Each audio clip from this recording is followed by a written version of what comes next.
This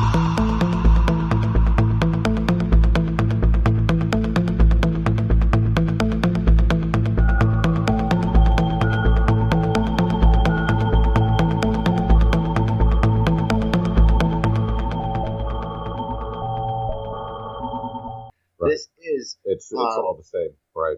Yeah. This is literally real. From a different take. They're all slightly different perspectives, but it's all the same thing. Yes. And this is where the Platonists, what happened with this, what we were talking about last week, but the one thing that kind of gets pushed down is the one. It's what Walter Russell talks about. And all the Neoplatonists, which happened right after, 0 AD, they were all talking about this thing.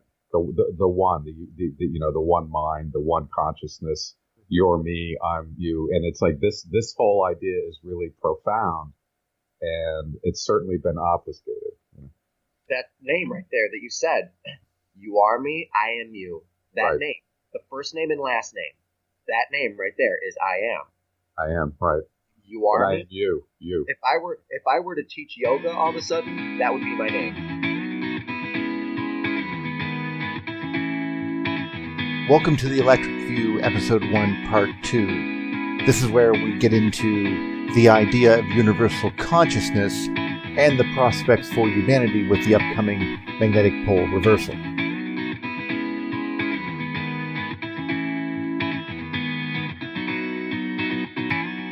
But this is obviously based on vibration, not... It's just vibration it's like a petri dish. Water in a petri dish, vibrating it at these frequencies.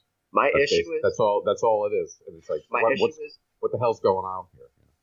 With any of this is it honestly, all of these patterns are all based off of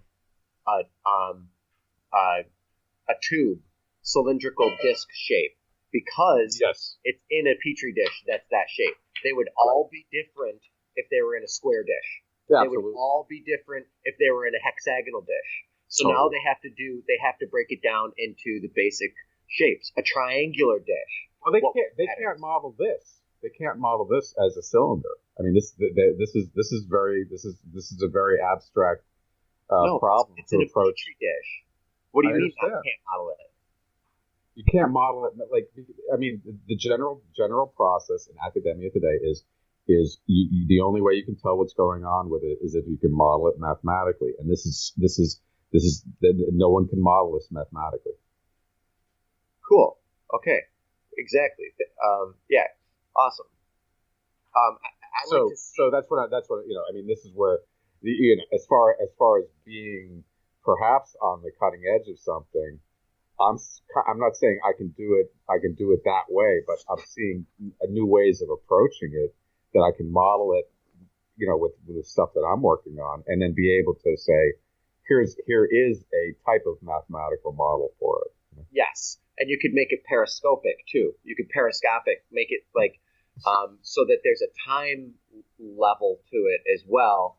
Like you're looking at it in a petri dish. So if you were to look at it as like an ice core sample, you could see how three-dimensionally all of the shapes morph into, all of the other shapes morph into, and that's morphic resonance. And you have This is what we're talking about. We're exactly talking about morphic resonance. Yes. Yep. You have actually, if you want to be fair, then you got to go a little bit further and say, not what do these look like in a petri dish? What do these waves look like inside of a human-shaped container containing the flesh and blood of a human and all the organs and all the parts and all the different densities and then how with a genetic structure as it is, how does do those frequencies get interpreted by that shape? Mm-hmm.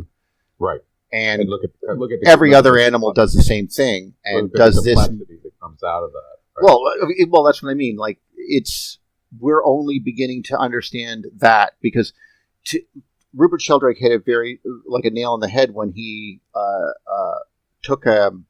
showed an experiment where you take a larva and then you tie it in half. Do you get half a bug when that comes out of that? No, of course you don't. You get a smaller version of that bug. The other half goes away.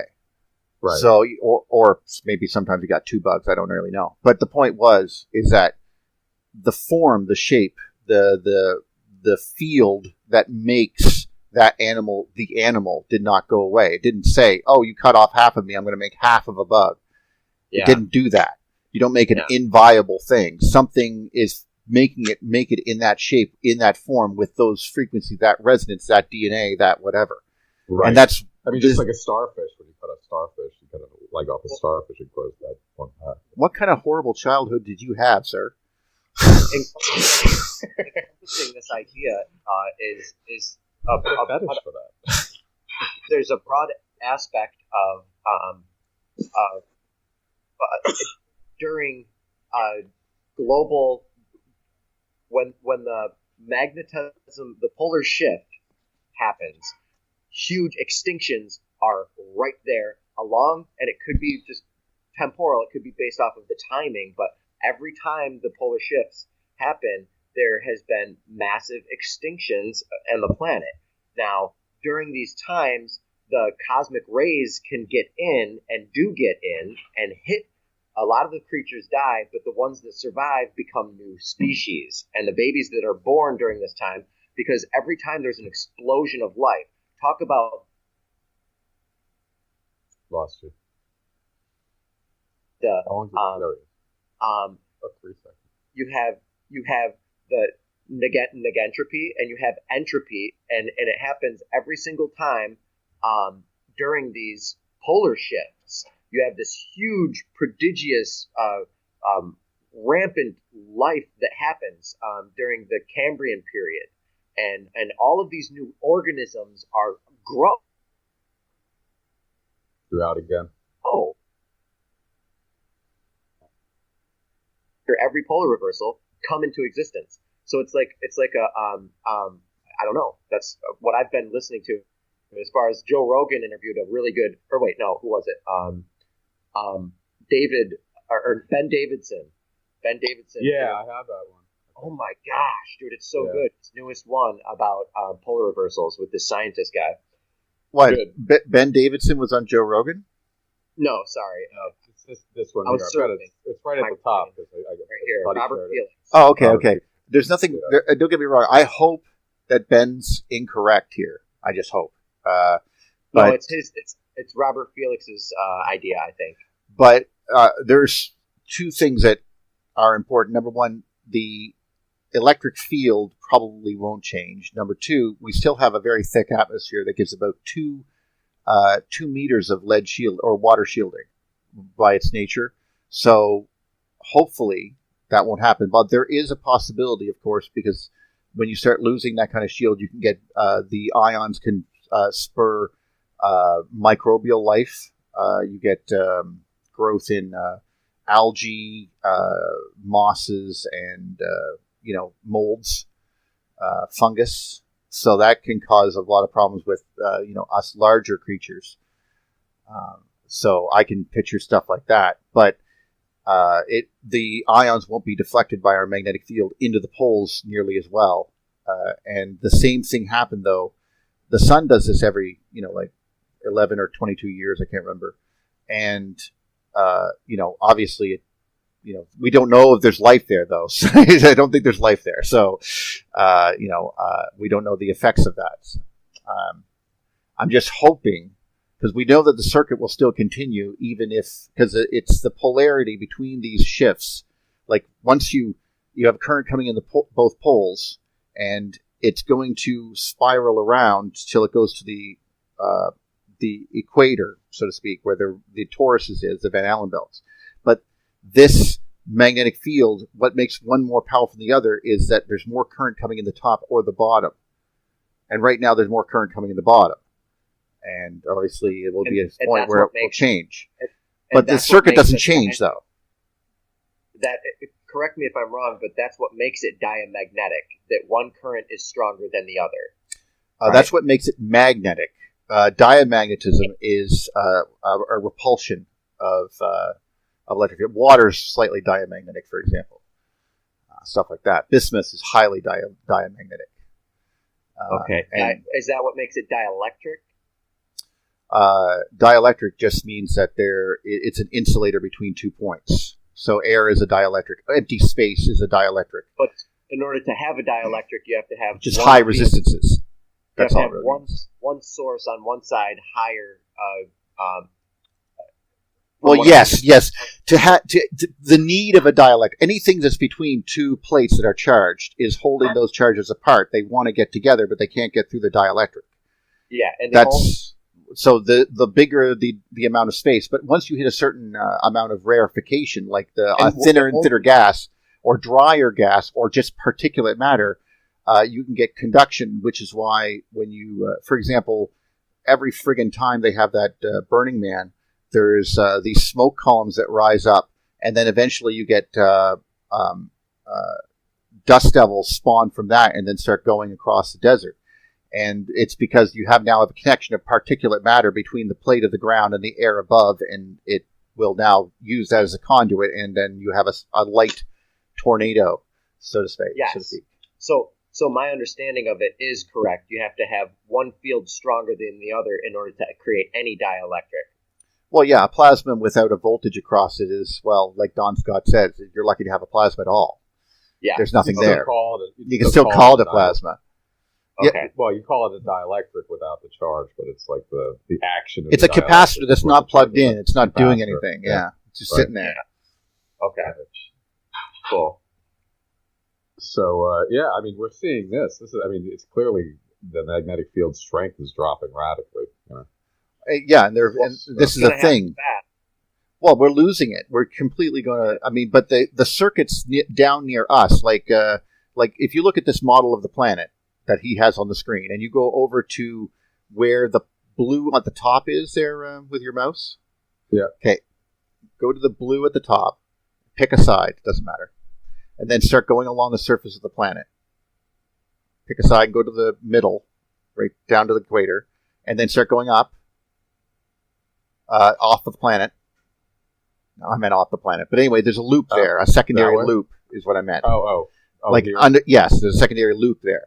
And that loop is not ending just because the stuff above is ending. The currents are still there, flowing through the Earth. They have to be.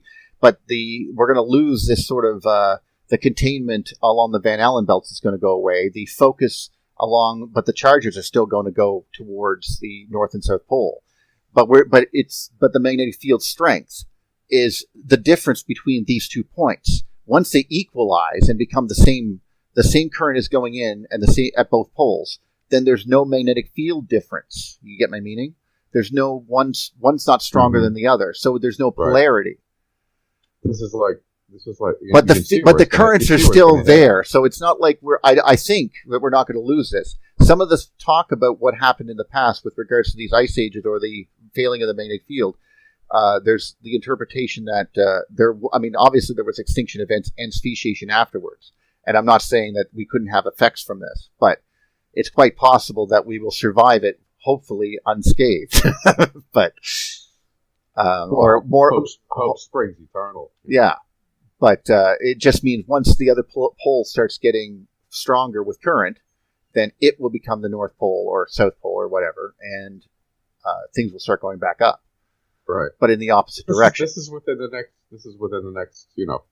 We're going to live through something pretty amazing, I think. Yeah, this is pretty amazing. We not live actually through it, but yeah, it's going to happen. Oh, I don't. Well, boys and girls. If it's all an illusion and we're purely consciousness.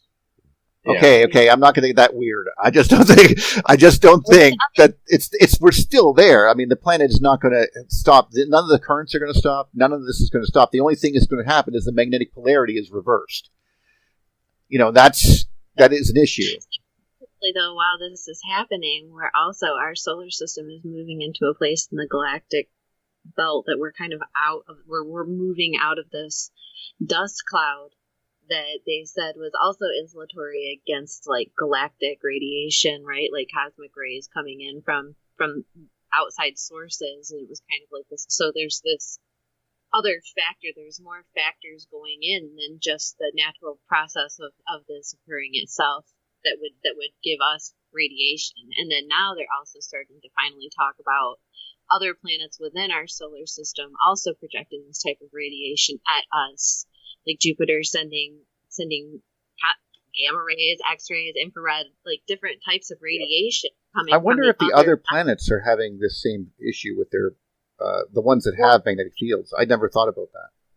But it seems like it is.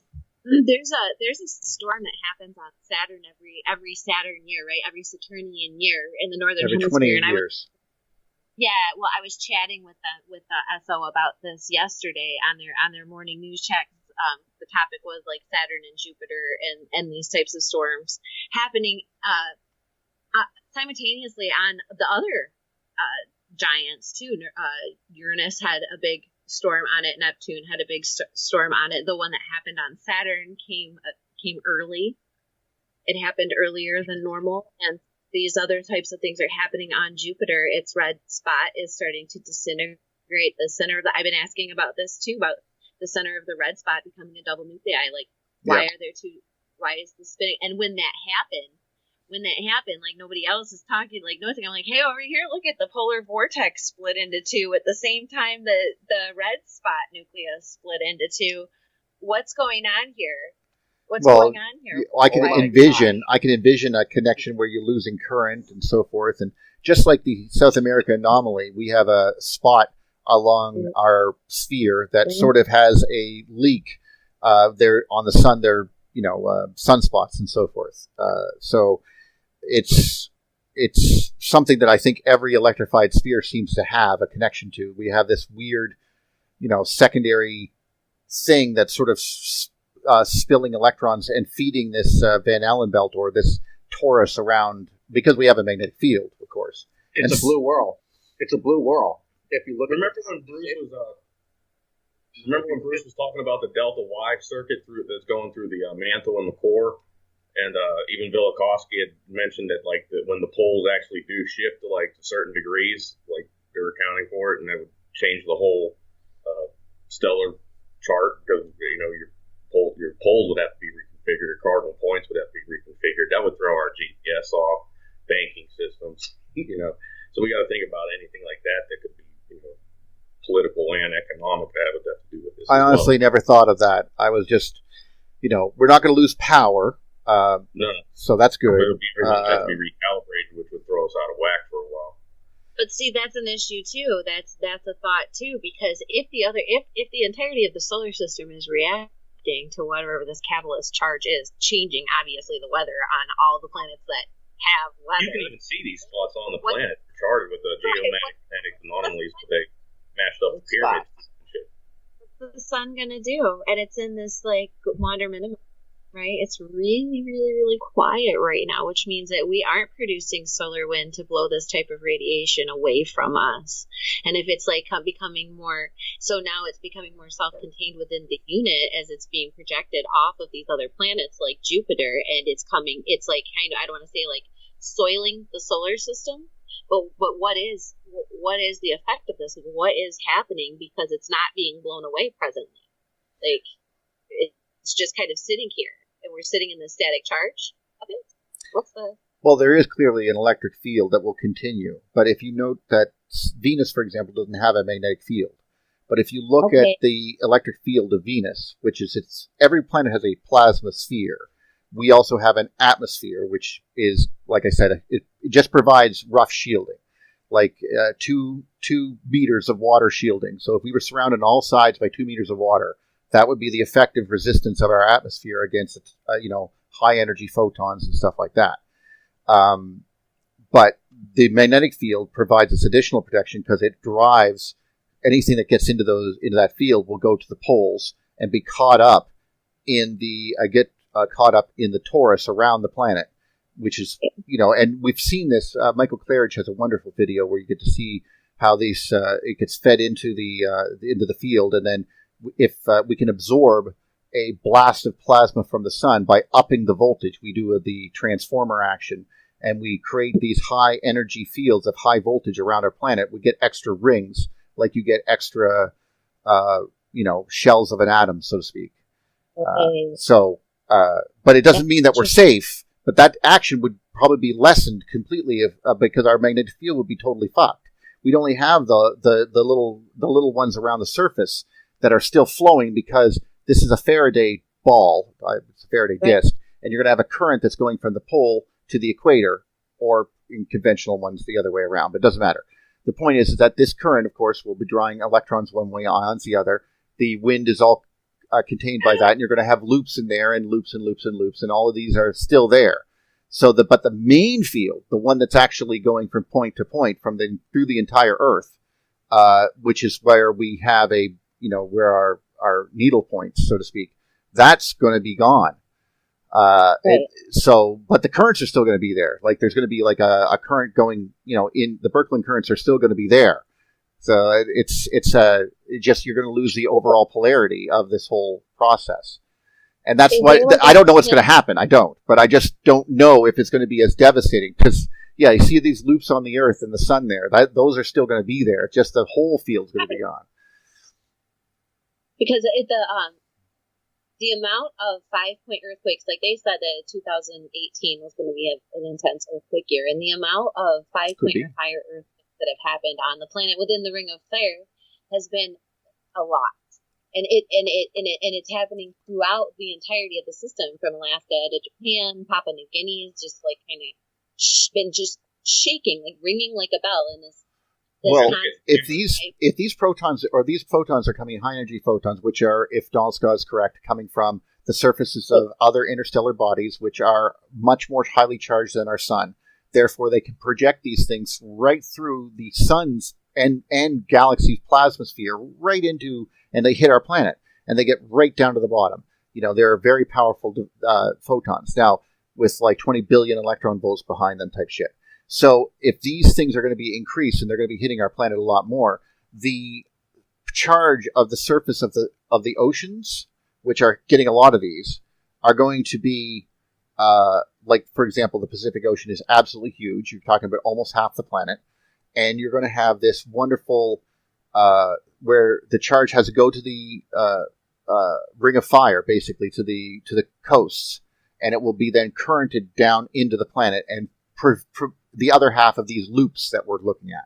So, because they're in the Earth now. So these loops are now going through the lava and they charge material under the Earth. If this is correct, then yes, volcanism would likely increase because you're going to get a lot more of these hits, even a percentage more, possibly double, possibly triple. Like I said, it will affect algae growth. It will affect fungus. It will affect mold on your window. I mean, it's going to be pretty potent. New volcanoes. But it doesn't necessarily mean that it will, kill us. Like, especially since we have roofs over our heads and stuff. We're not necessarily don't go sunbathing will be a mandatory thing, probably. This is why we go into for caves, a few years. I can envision stuff like this. Yeah. Well, there's planetary geometry coming up, and Jupiter's going into retrograde, and it has started to show a lot of correlation between like plasma density, like volcanic plasma density, and correlations between it and their activity between that particular planet, and then says like Saturn, maybe more in like earthquake, like actually like tectonic, like they're starting to be. I don't know. There's patterns. There's definitely patterns. I'm just hoping it doesn't turn into the Rovino mosaics all over again. I was just looking at that picture. So. Well, it'll be. No, I don't think. I mean, that was like a comment. But I don't know. It'd just be interesting. No, to watch of course. Next month and see, see how these particular things actually affect the Jupiter. Well, that's what I showed. David, you remember that whole earthquake prediction? Yeah. And now I'm sharing with people that are moving to the earthquake zone and how to do it. Yeah, you did with Luke. I mean, I spoke with him this morning, by the way. Yeah. He actually saw the pattern and found one before I could. So that's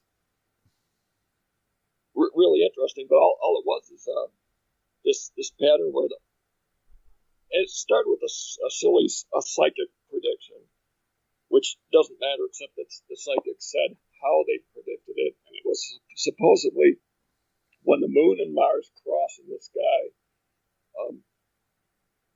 directly overhead of a site that's already, like a weak point, a seismically active site, that there should be an earthquake. So I thought, okay, at this time I had way too much time on my hands, so I had Starry Night software, the USGS list of all the major earthquakes and epicenters from way back to the first recorded ones. So I sat there and plugged everything in. I went to the dates of the earthquake, and according to the psychic, the reason everybody missed it is because it's not the night of it's not the night of the alignment. It takes, supposedly this affects things deep in the earth, and then it takes a week to 2 weeks to hit the surface. So what I did is I looked back on even major volcanic activity like the Krakatoa, or however you say it, and sure enough, those alignments, like right overhead, a week or two before the moon and the Mars crossed, nearly in the same sky, and for the more active, like the really strong volcano or earthquake activity happened when the moon actually blacked out Mars. It actually occulted Mars. And so from that, I stumbled on that years ago. So that makes a lot of sense, by the way. So yes. What I did, I went to the future. I ran my software in the future, and this was in the spring of 2004. I said, wow, if I do this, then there should be a huge earthquake in Indonesia in December of 2004. And I made a friendly bet to people at work because I was still unsure of it. Just because you find a pattern doesn't mean, if you don't know the mechanism, that you don't really have a way to. Oh, there's a mechanism. Sure. Right. But when I did this, I didn't even know about EU. So that gives you, I knew that the gravitational tugs of Mars are almost insignificant. Of course. Oh, no, you're absolutely right. You're totally right. So all I had is a pattern. I didn't know anything about the mechanisms, but I predicted within a week, in May, I predicted within a week when there'd be this huge earthquake in Jakarta, and just from the mechanism that psychic said. And we made a friendly bet at work, and we forgot all about it. And then in December, they came running into my room, and one of the guys I made the bet with, and he goes, you're right. It happened, right where you said, in the same week. And we had a little bit of a party for a few minutes until we realized, I didn't know anything about tsunamis or anything. I was just happy I made an earthquake prediction. And then suddenly the news came in that it was horrifying. Yeah, and then all of a sudden, December 24th. That's totally devastating. Yeah. Well, it was also, there's some interesting things about that. The amount of charge that was exchanged between the Earth and Mars had to be enough to affect the mass of the Earth. And the reason they say that is because that earthquake apparently added, I like that word, it added 42 million tons or something like that of material to the Earth because it altered our orbit that much, which is ridiculous, obviously. So the question is, what altered our orbit? And, that affected what our apparent mass was. If you understand the EUs and the change of the possibility of gravity being altered. But the same situation was noticed by with the moon and Venus, because the tail of Mercury reaches to Venus, the tail of Venus with the plasmasphere of Venus will touch Earth, but only when the moon is new. So only when the moon goes out towards the sun. And when that happens every years, apparently we get the flu. That's what Fred Hoyle noted. So it's 45 days later we get the flu. So it does it create microorganisms in the atmosphere when it touches, or are they carried by Venus? That was his idea. I don't really know about any of that, but he just noticed the correlation, same as you. And the correlation is reversed in this one. You have the moon pushing out our plasma tail and our plasmoids and so forth, so that it makes a good connection to Mars. And then we leak charge to it.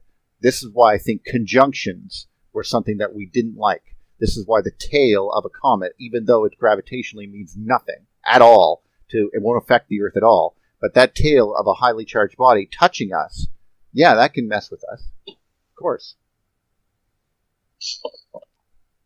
Yeah, and that's where if you're not into any EU ideas, you start sounding like a crazy New Age astrologer. But really, it's just because the mainstream doesn't have a mechanism for it.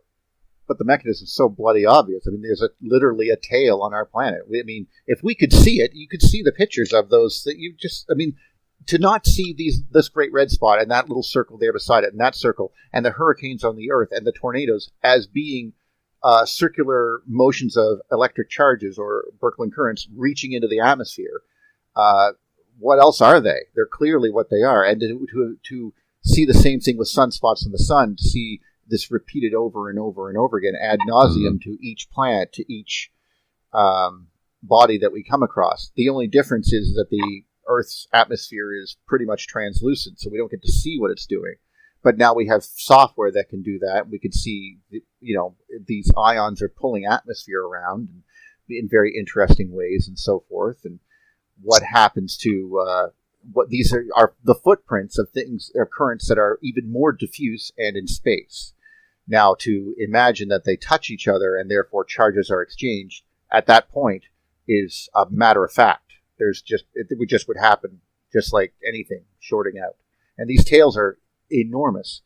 I mean, if we could see the great comet Venus, so to speak, as the Velikovskians might say, then you're talking about a comet that had a tail that was, a third of an astronomical unit long.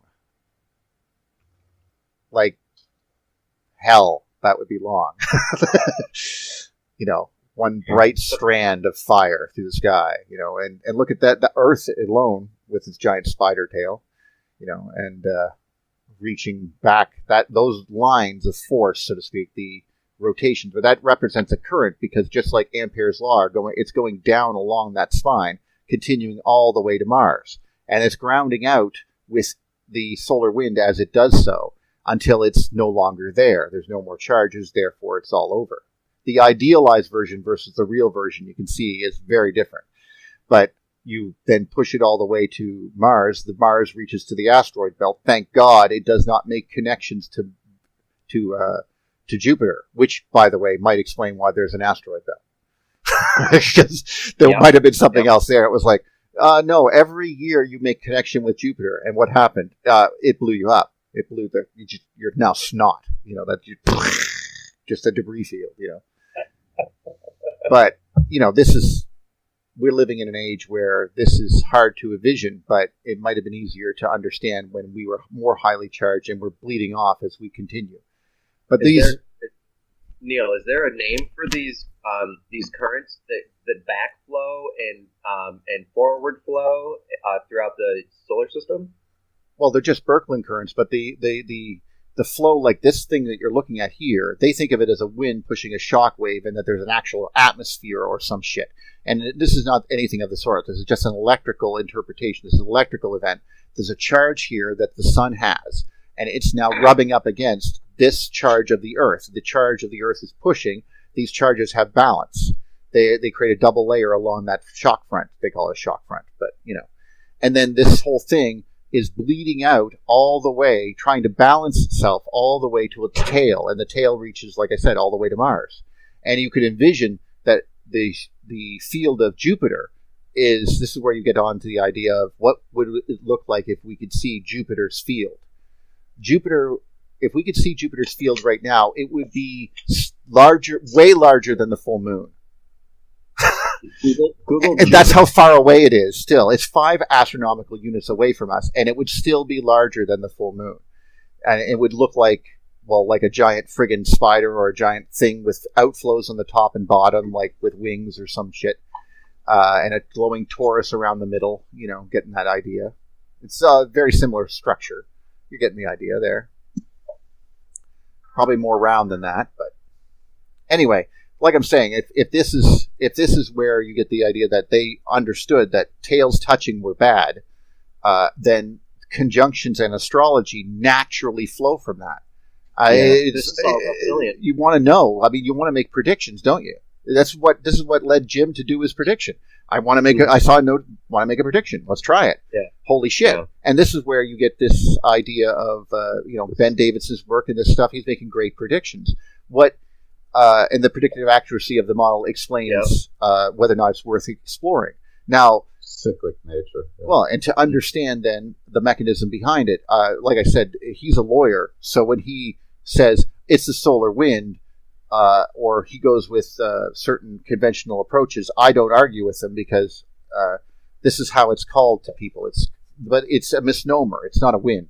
It's a current. It has blobs of plasma in it traveling, and these plasmas hit objects. It changes charges on them, and they have to cope with that. And you either cope with it, or bad things happen. So this could have been very interesting in the past of what this might have looked like, and these high energy radiation fields around the glow of Saturn or the glow of Jupiter would have been, we would have seen those from the edge on, so they would have been very impressive. So, but like I said, we don't really know exactly. We're just beginning to, now that we have a bunch of, satellites in space to measure these field gradients and stuff, and we have people like Donald Scott and Michael Steinbacher, no offense to Michael Steinbacher, I just meant Michael Claridge, and to explain in very clear electrical terms that these, as much as we might want to mock the past and say, oh, that has no relevance to today. Well, guys, they had a reason to care about this stuff. Heather's talking about this to me made me realize, like, oh yeah, you should give a shit about what that means. Like, what was the field like on Earth when you were born?